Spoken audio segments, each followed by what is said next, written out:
하나님 말씀은 사도행전 12장 1절 5절 신약성경 207쪽에 있습니다.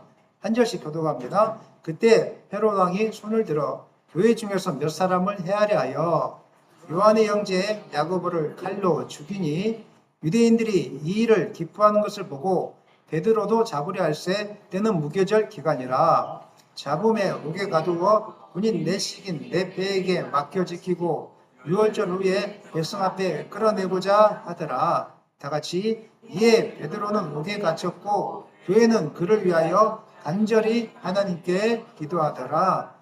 말씀 제목 다 같이 읽겠습니다. 위기 앞에서 기도하는 교회. 지난 시간에 선교사님이 오셨기 때문에 그 지난 시간에 어떤 설교를 했는지 기억이 잘 안 날 수 있습니다. 잠깐 요약해 드리자면 교회를 세우고 할 때 중요한 한 가지가 있다고 말씀드렸습니다. 그것은 바로 말씀입니다. 말씀입니다. 사도행전 11장 26절 읽겠습니다. 만남에 안디옥에 데리고 와서 둘이 교회에 1년간 모여 있어 큰 무리를 가르쳤고 제자들이 안디옥에서 비로소 그리스도인이라 일컬음을 받게 되었더라.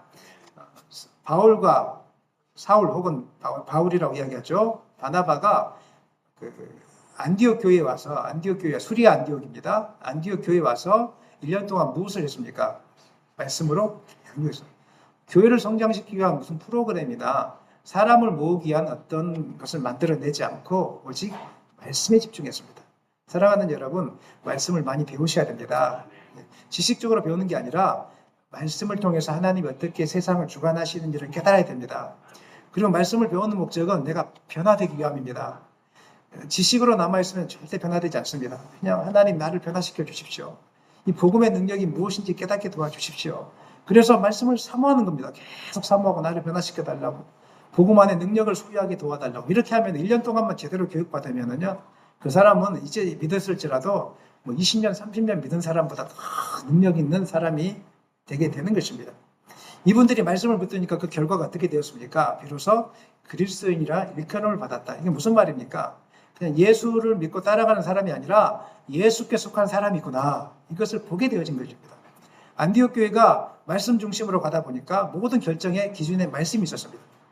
기도하는 가운데 예루살렘에 가뭄이 있다는 이야기를 듣고 이제 바울과 바나바를 헌금을 모아서 보내기로 작정하지 않습니까? 아니, 예루살렘 교회가 본향과 같은 교회고 큰 대형 교회인데 이 소형 교회가, 조그마한 교회가, 이방 교회가 헌금을 모아서 보내준다. 이거 있을 수 없는 일이거든요.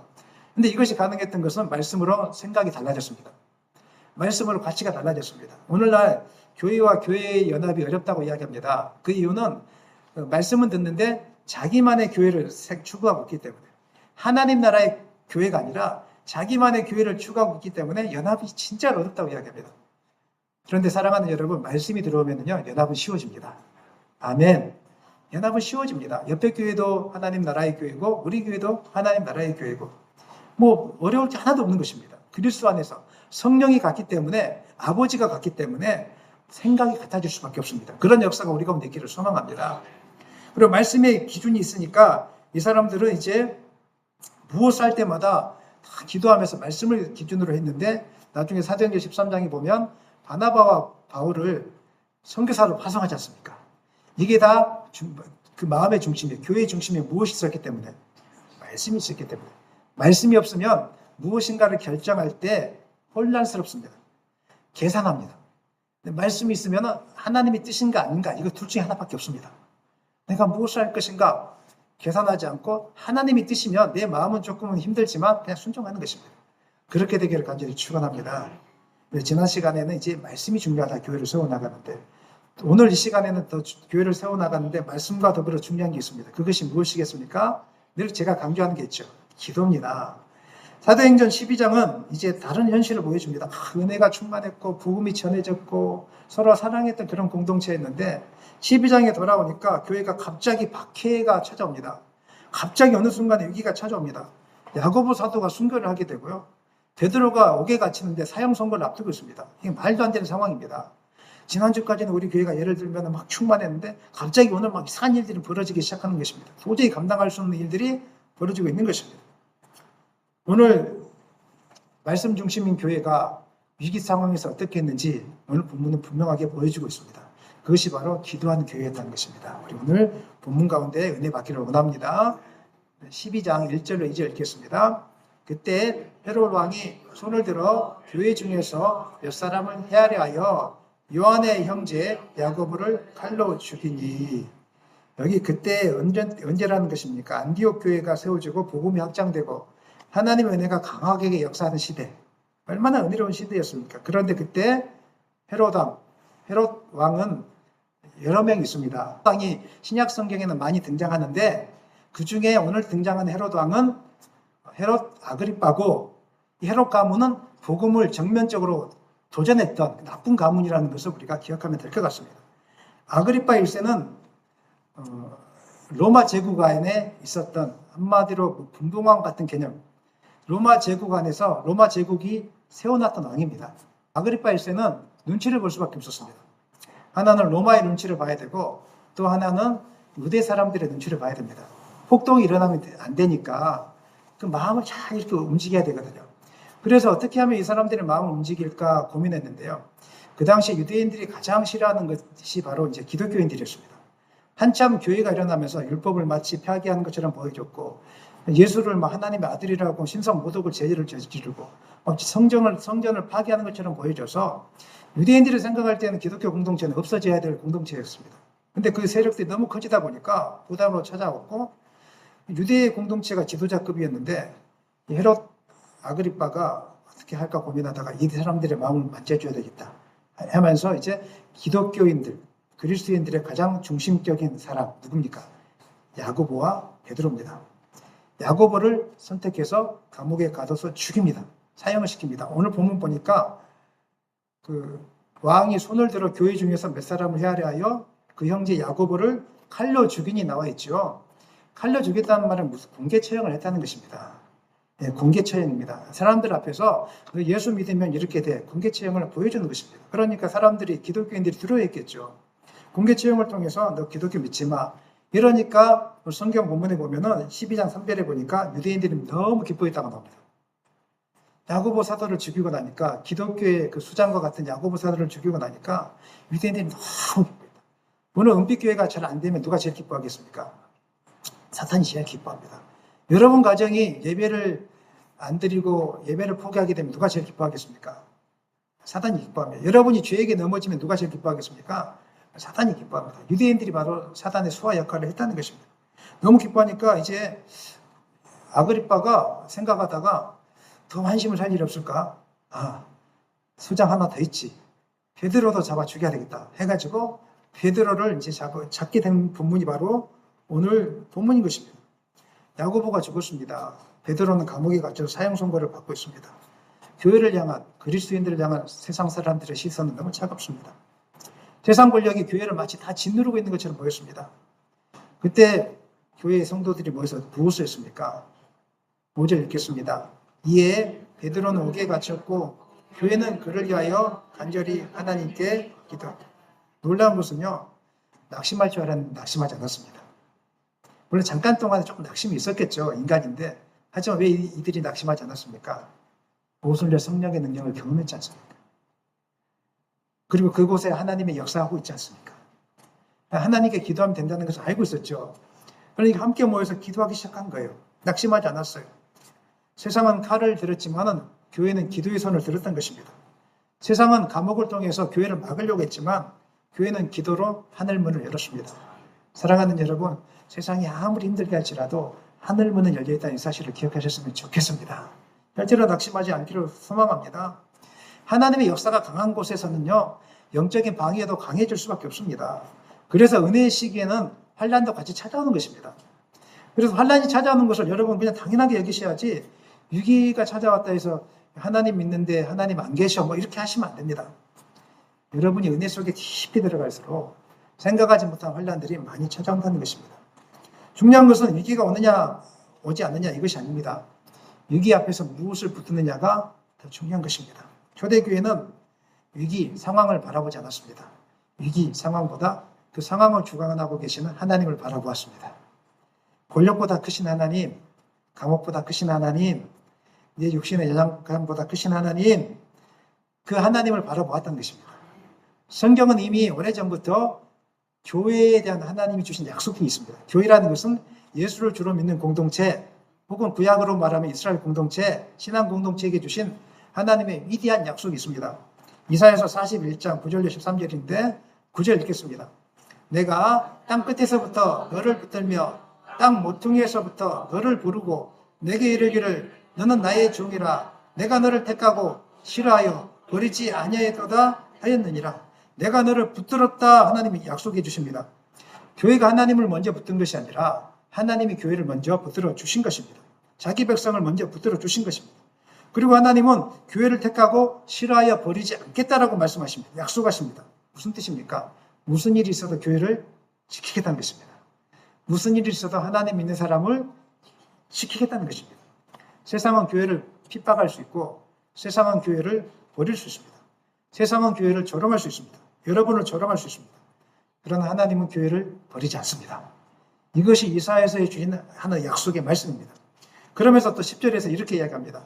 읽겠습니다. 두려워하지 말라. 내가 너와 함께함이라. 놀라지 말라. 나는 내 하나님이 됨이라. 내가 너를 굳세게 하리라. 참으로 너를 도와주리라. 참으로 나의 의로운 오른손으로 너를 붙들리라. 10절에서는 두려워하지 말라 이렇게 이야기합니다.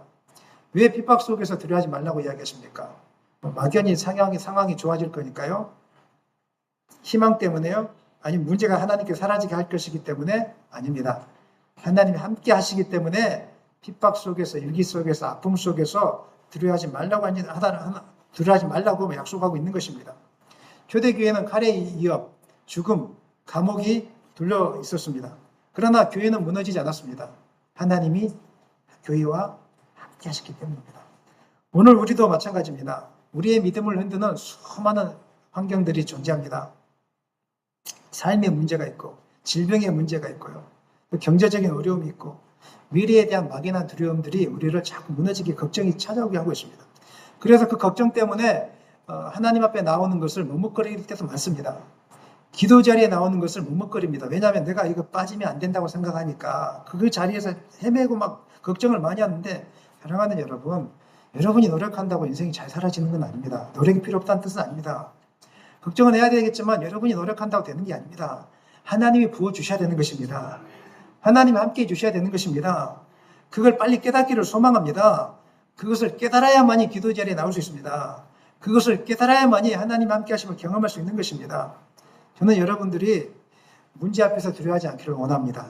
낙심하지 않기를 원합니다. 왜냐하면 하나님의 의로운 오른손이 우리를 붙들어 주시기 때문에, 하나님이 붙들어 주시기 때문에 우리는 잠시 넘어질 수 있지만 끝까지 무너지지 않습니다. 7번 정도 넘어질 수 있겠지만 마지막 8번째는 일어나게 될 것입니다. 이 사실을 붙드시길 바랍니다. 11절, 12절에서 더 놀라운 약속의 말씀을 주시는데 읽겠습니다.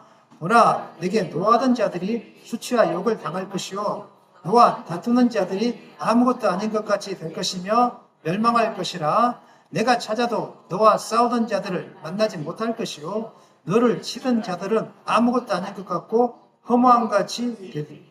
그 당시에 헤롯이 강해 보였고요, 로마가 강해 보였습니다. 세상이 교회를 짓밟는 것처럼 보였습니다. 그러나 결국 사라진 것은 교회가 아니라 헤롯 왕조였습니다.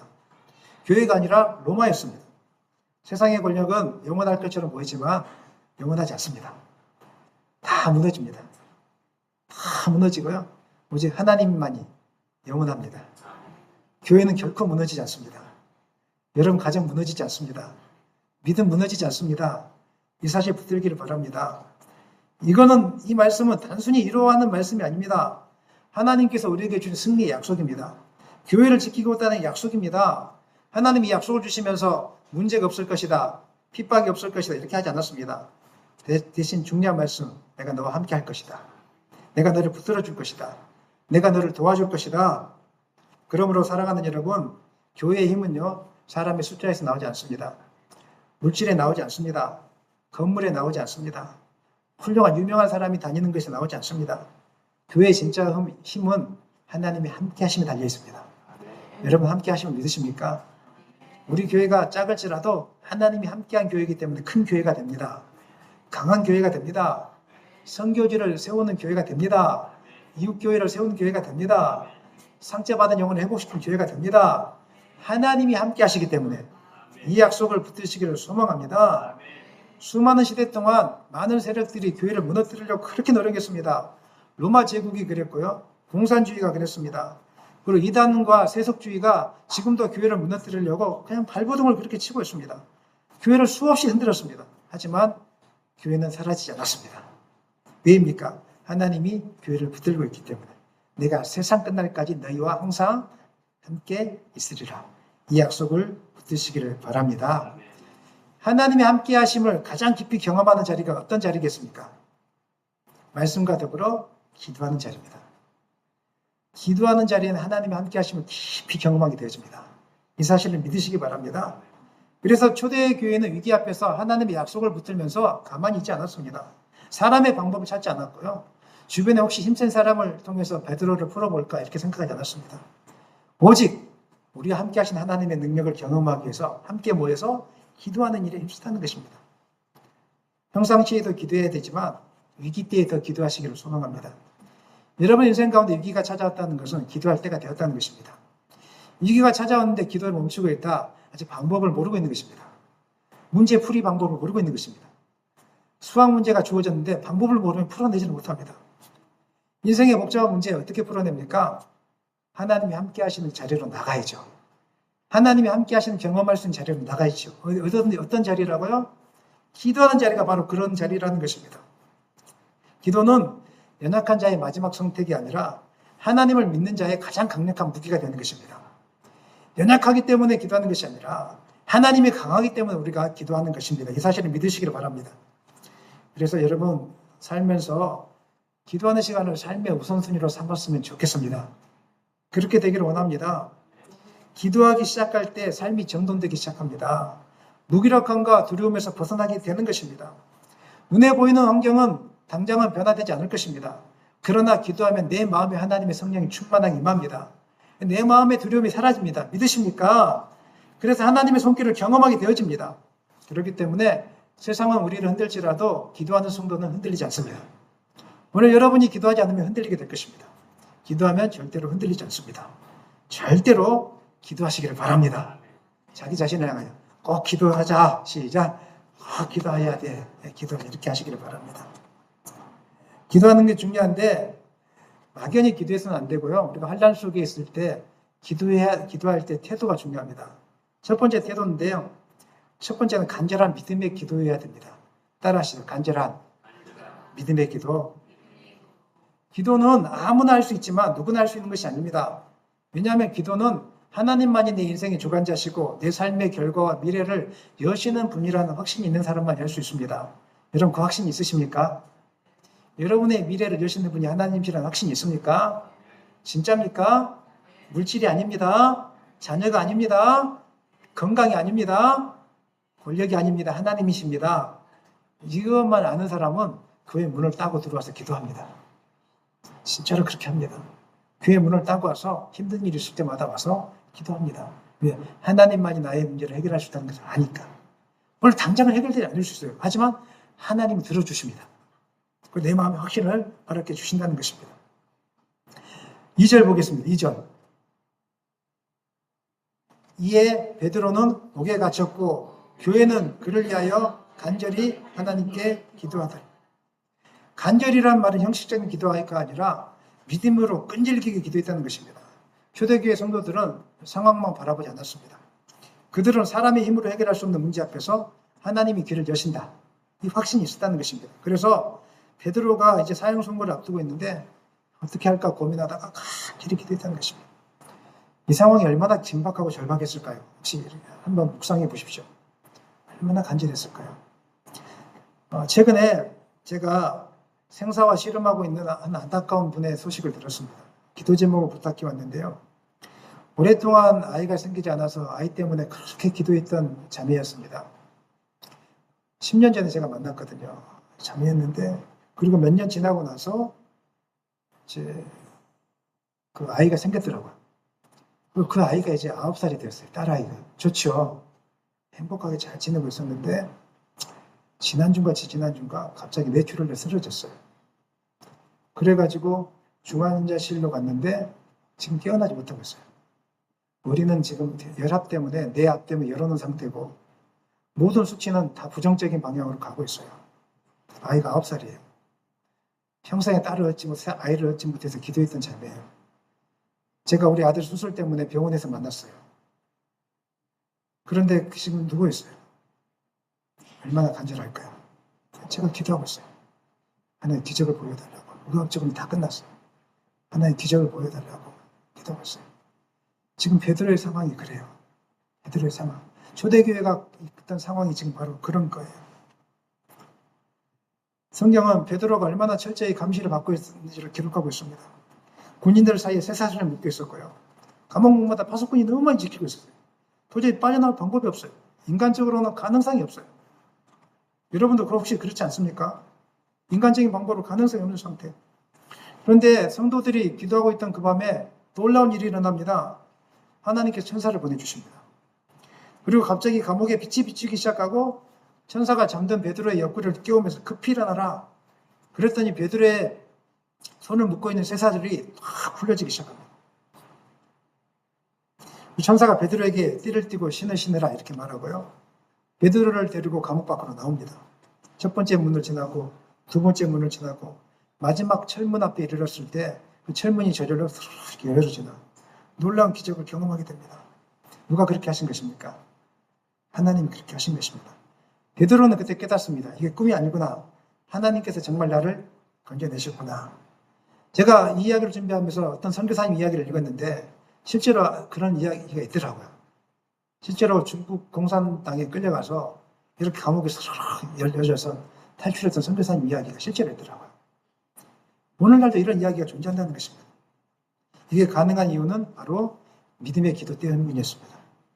사랑하는 여러분, 간절한 기도, 믿음의 기도에 능력이 있다는 것을 믿으시기를 바랍니다. 성도들의 눈물의 기도가 베드로에게 기적을 베푸는 그 은혜의 통로로 사용되었다는 것입니다. 야고보서 5장 15절 16절 말씀은 이렇게 말씀하고 있습니다. 읽겠습니다. 믿음의 기도는 병든 자를 구원하느니 주께서 그를 일으키시리라. 혹시 죄를 범하였을지라도 사하심을 받으리라. 다 같이 그러므로 너희 죄를 서로 고백하며 병이 낫기를 위하여 서로 기도하라. 의인의 강구는 역사하는 힘이 크니라. 믿음의 기도는 실제 역사합니다. 믿으십니까? 베드로에게 실제로 역사하니까 쇠사슬이 풀렸습니다. 그리고 사도 바울에게 역사하니까 병든 자가 고침을 받았습니다. 오늘 여러분 믿음의 기도로 하나님께 나아가기를 원합니다. 간절한 기도로 나아가기를 원합니다. 기도는 세상이 말하는 것처럼 단지 이완을 받기 위한 그런 시간이 아닙니다. 기도는 살아계신 하나님을 경험하기 위한 은혜의 통로인 것입니다. 기도 시간 나왔으면 하나님 경험하고 갈 때까지 기도하셔야 됩니다. 칼을 뽑았으면 무라도 썰고 가야죠. 그런 각오로 나가야죠. 기도 자리에 참여하는 것만으로는 아무 의미가 없습니다. 물론 온 것도 대단한 거지만 예배 자리에 참여한 것, 기도 자리에 참여한 것, 그거 자체로는 그거는 어떤 의미가 우리에게 되지 않습니다. 더 중요한 것은 간절함으로 하나님을 만날 때까지 예배하시고 하나님을 만날 때까지 기도하시길 바랍니다. 한번 여러분 질문해 보겠습니다. 언제 여러분이 이렇게 죽도록 기도해 본 적이 언제입니까? 언제 그렇게 기도하셨습니까? 혹시 인생의 문제 때문에 하루 종일 교회당에 와서 앉아본 적 있으십니까? 있으세요? 혹시 그 시기가 언제입니까? 한 번도 없다면 만들어내셔야 됩니다. 만들어내셔야 됩니다. 인간적으로 불가능한 문제들, 가정의 문제, 질병의 문제, 깨어진 관계, 경제적 어려움, 미래에 대한 두려움, 우울감, 무기력함, 죄에 대한 어떤 유혹들, 여러분의 힘으로 절대 못 이깁니다. 그거 이기기 위해서 피 흘리기까지 싸워야 됩니다. 적당한 기도가 그걸 이기지 못하게 합니다. 피 흘리기까지 싸워 이겨야 되는 것입니다. 하나님 오늘 우리에게 강력한 도전을 말씀을 통해서 주시는데요. 이제 다른 일 잠시 내려놓고 기도의 자리에 나오라고 요청하고 있습니다. 이것은 저의 요청이 아니라 하나님께서 여러분에게 지금 요청하고 있는 것입니다. 지금 은혜 받을 만한 때요, 구원의 날입니다. 오늘 이 말씀 듣고 순종하면 은혜가 임할 것입니다. 이 말씀 듣고 순종하면 구원이 임할 것입니다. 지금 하나님이 이 시기에 이 말씀을 주신 이유가 있지 않겠습니까? 제가 작정한 말씀이 아니지 않습니까? 하나님이 주신 말씀 아니겠습니까? 사람은 끝이라고 말할지라도 하나님은 새로운 시작을 만들 수 있는 분이라는 것을 믿으시기를 바랍니다. 믿음의 기도는 반드시 역사합니다. 의인의 간구는 역사하는 힘이 큽니다. 아멘. 그래서 간절한 마음으로 오늘부터 전심으로 기도하시길 바랍니다. 제가 원하는 것은 예배 끝나고도 어디 이렇게 여유 있게 가정 갈 생각하지 마시고 목사님 통성기도 인도해 주십시오. 1시간 동안 이렇게 해가지고 오늘 뜨거워져서 같이 기도의 자리를 갔으면 좋겠습니다. 앞으로 그렇게 했으면 좋겠습니다. 두 번째, 환난 당할 때 기도의 태도가 있는데요. 두 번째 태도는 따라합시다. 함께하는 기도. 함께하는 기도입니다. 12절 읽겠습니다. 깨닫고 마가라는 요한의 어머니 마리아의 집에 가니 여러 사람이 거기에 모여 기도하고 있더라. 초대교회는 아름다운 모습을 우리에게 보여주고 있는데요. 위기가 찾아왔을 때 성도들은 뿔뿔이 흩어져서 개인적으로 기도하지 않았습니다. 어떻게 기도했습니까? 같이 모이면 잡힐 걸 또 알았죠. 그죠? 잡힐 걸 알았지만 같이 모였어요. 왜 같이 모였을까요? 이들은 함께 모여서 기도한 그 기도의 능력을 알고 있었습니다. 혼자 기도하는 것도 능력이 있지만 함께 모여서 기도했을 때 이 기도가 얼마나 크게 역사하시는지, 하나님이 얼마나 강력하게 역사하는지를 이 사람들은 알고 있었어요. 그리고 함께 모여 기도할 때 더 은혜가 된다는 것도 알고 있었어요. 그래서 함께 모여 기도하기 시작한 거예요. 이 기도의 장소가 마가라는 요한의 어머니 마리아의 집입니다. 초대교회는 건물에 모이지 않았고 가정집에 모였습니다. 교회 건물이 없었습니다. 가정은 단순한 어떤 처소가 아니라 기도하는 기도의 중심 처소였다는 것입니다. 성경은 우리에게 이렇게 말씀하십니다. 역대하 7장 14절 읽겠습니다. 내 이름으로 일컫는 내 백성이 그들의 악한 길에서 떠나 스스로 낮추고 기도하여 내 얼굴을 찾으면 내가 하늘에서 듣고 그들의 죄를 사하고 그들의 땅을 고칠지라. 여기 보면은요, 내 이름으로 일컫는 한 사람이 아닙니다. 내 이름으로 일컫는 내 백성이 함께 모여서 기도하면, 이런 뜻입니다. 내 백성이 함께 모여서 기도하면은 하나님이 겸비하면서 우리의 모든 기도를 듣게 될 것이다. 큰 역사가 일어나게 될 것이다. 이렇게 약속하고 있습니다. 함께 모여 드리는 기도가 주는 유익이 있습니다. 첫 번째는 하나님의 임재가 더 분명하게 나타납니다. 저도 많이 봤습니다. 혼자서 기도할 때 성령의 은혜도 경험하지만 대체적으로 보면은 집회 가운데 큰 역사가 일어납니다. 저는 많은 집회를 인도해 봤는데요. 저도 경험하지 못했던 일들이 집회 가운데 수시로 드러났습니다. 저도 깜짝 놀랄 때가 있습니다. 그래서 함께 모여서 기도하는 것은 너무 중요한 것입니다. 혼자 기도하면 하나님이 안 계신다는 뜻이 아니라 함께 모여 기도할 때 하나님의 임재가 더 강력하고 분명하게 드러나게 되는 것입니다. 그래서 사도행전 2장에 보면은 그 다락방에 모여서 함께 모여서 기도했다고, 항상 함께 모여 기도했다는 것을 우리가 알 수 있습니다.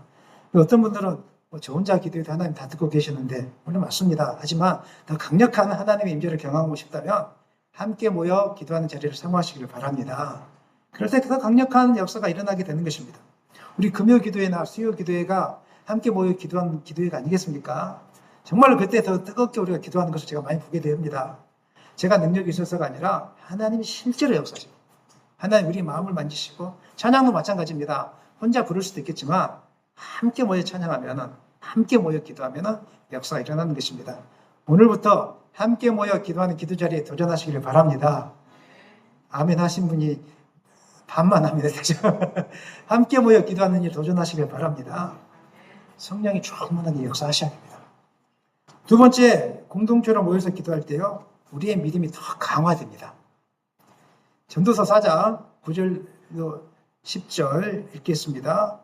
두 사람이 한 사람보다 나음은 그들이 수고함으로 좋은 상을 얻을 것입니다. 혹시 그들이 넘어지면 하나가 그 동물을 붙들어 일으키려니와. 무슨 말을 하고 있습니까? 함께 하는 것의 중요성에 대해서 이야기하고 있는데요.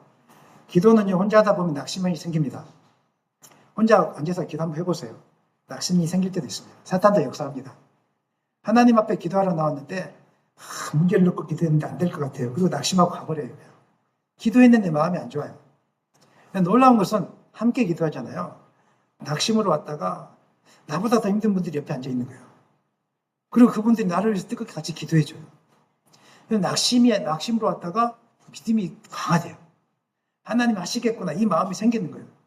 그렇기 때문에 혼자 하는 기도도 필요하겠지만, 혼자 하는 기도는 낙심이 생길 수 있지만 함께 하는 기도는 그의 낙심이 생길 가능성이 거의 없습니다. 함께 기도할 때 믿음이 강화되어지고 열정이 생깁니다. 특별히 이제 저도 가끔씩 보고 있는데요. 같이 기도하면요, 기도가 막 뜨거워집니다. 기도가 같이 튀어나와요. 옆에서 같이 하나님 아버지 도와주세요 하면요, 그 영적인 감정을 옆에 사람이 전달받아가지고 뜨겁게 같이 이렇게 기도하는 역사가 일어나게 되는 것입니다. 영적인 시너지 효과, 열정이 전달되는 효과가 그 사람에게 나타나는 것입니다. 그리고 함께 하면은요, 오랫동안 집중 기도하는 것이 가능해집니다. 혼자는 오랫동안 기도하지 못합니다. 한번 기도 앉아서 해보세요. 저는 훈련이 되어 있어서 오랫동안 기도하는 게 가능하거든요. 1시간도 가능하고 집에서도 2시간도 가능합니다. 저는 가능한데, 훈련이 되어 있지 않은 분들은 한 5분 기도하면 이제 더 이상 기도를 못합니다. 근데 같이 하다 보면은요, 성령이 충만하게 임하니까 이 기도가 막 저절로 되기 시작합니다. 같이 하는 기도가 너무 중요한 것입니다. 함께하는 기도에 동참하시기를 바랍니다. 동참하시기를 바랍니다. 그리고 이제 세 번째, 함께하는 기도가 주는 유익이 있는데요. 함께 기도하게 되면은 우리가 하나님의 뜻 안에서 하나가 되어집니다. 혼자 기도할 때는 뭐 선교지를 위해서 기도해도 혼자 기도할 때는 그냥 선교사님에 대한 개인적인 생각들만 존재하잖아요. 또 교회를 위해서 혼자 기도할 때는 교회에 대한 자기만의 생각들이 있잖아요. 근데 제가 함께 모여서 여러분 교회가 지금 이런 상황이고 우리 교회에 어떤 비전이 있습니다. 이 시간 함께 기도하겠습니다. 그러면 그 시간에 마음이 하나로 모아져요. 제가 수요 기도회 때나 금요 기도회 때 특별하게 그 시간에는 교회 형편을 이야기해 주고요. 제가 갖고 있는 생각들을 자세하게 나누기도 합니다. 그 이유는 한 마음으로 가기 위해서입니다. 제가 섬세하게 주일날에는 잘 이야기해 주지 않습니다. 주일 설교나 또 여러분들이 듣는 분들이 있어서 그렇게 이야기하지 않지만 수요 기도회 때나 금요 기도회 때는요. 교회 형편, 또 각 개인의 믿음의 형편들을 제가 이야기해 주고 그 시간에 함께 기도하자 그러면요. 마음이 하나로 모아지기 시작합니다. 우리 현재 누가 아픕니다. 같이 기도해 주십시다. 또 뭐 음식이 좀 이번 주에 뭐가 필요하겠습니다. 같이 기도해 주시면 좋겠습니다. 교회가 하나님이 이렇게 역사하고 있습니다. 이렇게 하다 보면은요. 교회에 대해서 한 마음이 품게 되어지고 어떤 일이 생겨도 오해되지 않고 여러분들이 집에 돌아가서도 교회를 위해서 정말 한 마음으로 우리가 기도할 수 있게 되는 것입니다. 그렇기 때문에 신앙은 개인적인 것이지만은 기도는 공동체적인 것으로 나아가는 것이 정상입니다. 지극히 정상이라는 것입니다. 우리가 각자 기도하는 것도 필요하지만 함께 모여 기도해야 되는 것을 여러분 기억하셨으면 좋겠습니다. 오늘부터 함께 모여 기도하는 일에 도전하시는 여러분 되시기를 예수님의 이름으로 간절히 축원합니다. 말씀 마무리하겠습니다. 사랑하는 여러분, 교회는요, 말씀 위에 세워지지만 동시에 기도로 숨을 쉰다는 사실을 기억하시기를 바랍니다. 그렇기 때문에 기도를 멈추면 호흡이 멈추는 것 같습니다. 기도를 멈추면 교회는 무너지게 되어 있습니다. 기도를 멈추면 무기력하게 되어 있습니다. 답답함이 찾아오게 되어 있습니다. 하나님은 기도하는 교회를 통해서 역사하십니다. 기도가 살아있으면 교회는 결코 무너지지 않습니다. 왜냐하면 기도하는 그곳에 하나님이 함께 하시기 때문에. 믿으십니까? 그렇기 때문에 다시 기도하는 자리로 나아가셔야 됩니다. 혼자가 아니라 함께 기도하는 자리. 두려움이 아니라 믿음으로 가시고 낙심이 아니라 소망으로 나아가기를 소망합니다. 오늘 초대교회가 그랬던 것처럼 함께 모여서 기도하는 그 마가의 다락방의 기도, 그 기도의 자리를 회복하는 저와 여러분이 되시기를 예수님의 이름으로 간절히 축원합니다.